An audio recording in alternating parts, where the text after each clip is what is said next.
আমি বাংলা ভাষাকে ভালোবাসি, সম্মান করি, তার মানে কি এই আমি ইংরেজি মাধ্যমে আমার ছেলে-মেয়েকে পড়াতে পারব না? প্রতি বছরই এরকম কিছু ভাবনার কথা ফেসবুকে চোখে পড়ে। এই অদ্ভুত ধারণার সঙ্গে আমি অন্তত একমত নই। ভালোবাসা, সম্মান এসব আসে অন্তর থেকে। কত বিদেশি বাংলা ভাষাকে ভালোবেসে এখানে এসে পড়াশোনা করছেন। আবার কত বাংলা মিডিয়ামে সহজ পাঠ পড়া মানুষ সেই ভাষার মা, মাসি এক করে দিচ্ছে। এসব মানুষের চারিত্রিক ধরনের ওপর নির্ভর করে। আমাদের জীবনের সঙ্গে ইংরাজি ভাষা ভীষণভাবে জড়িয়ে গেছে। শিক্ষাক্ষেত্রে, চাকরির ক্ষেত্রে ইংরাজি জানা যে খুব জরুরি সেটা কেউ অস্বীকার করতে পারবেন না। কিন্তু তার মানে এই নয় সবাই নিজের মাতৃভাষার অপমান করে অন্য ভাষায় শিক্ষা নিচ্ছে। আমি নিজে বাংলা মিডিয়ামে পড়েছি, সেটাও যেমন গর্ব করে বলতে পারি, তেমনি ছেলে মেয়েদের ইংরেজি মাধ্যমে পড়াচ্ছি সেটা বলতে কোনো হীনমন্যতায় ভুগি না। আসলে শিক্ষা আসে বাড়ি থেকে, মা বাবার থেকে।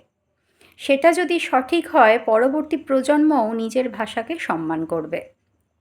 আর তার সন্তানের ভবিষ্যতের জন্য বাবা মায়েরা কীভাবে চিন্তাভাবনা করবেন সেটা তাদের একান্তই ব্যক্তিগত ব্যাপার।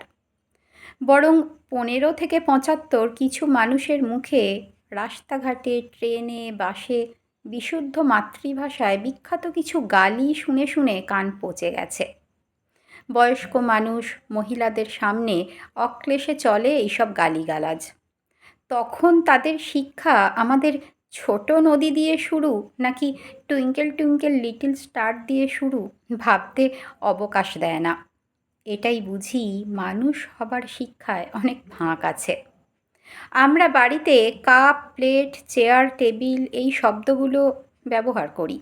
কজন তার বদলে পেয়ালা, পিরিচ, কেদারা, মেজ এইসব শব্দ ব্যবহার করেন জানতে খুব ইচ্ছে করে।